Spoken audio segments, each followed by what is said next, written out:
गोटे साधारण व्यक्ति 10,000 टका 50,000 टका फाइन देला बेले आपणकर खनि कंपनी जो प्रदूषण मूल केन्द्रबिंदु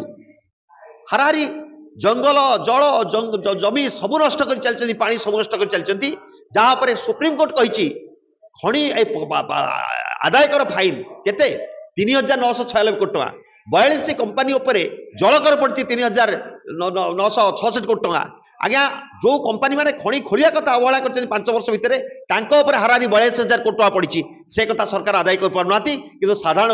व्यक्ति उपर अत्याचार चली नवनिर्वाण युव छात्र संगठन 3 थर अभियोग ये कलापर डेमोन्स्ट्रेशन कलापर विक्षोभ कलापर एपर्यंत सरकार हेजी जाती से प्रदूषण कानून जो फाइन से प्रत्याहार करना।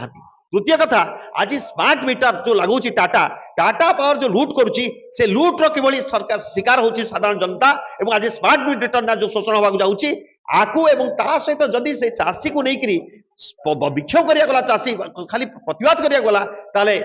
चाषी नोटिंग कहते कृषि मंत्री और पाखु जाई पहुंचती गुंडा लगे आक्रमण कर ये तमाम जिनस को नहीं ओडिशा बंद आह्वान दि जाएगी आगामी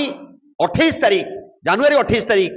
सकाळ 6 रू 2टा पर्यंत एथिरे समस्त चाषी बुद्धिजीवी छात्र युवक महिला ठार आरंभ करी समस्त राजनीतिक पार्टी एक्टिविस्ट समस्त को निवेदन करछु एथिरे सहयोग करिवे एवं ये बंद को सफल करिवे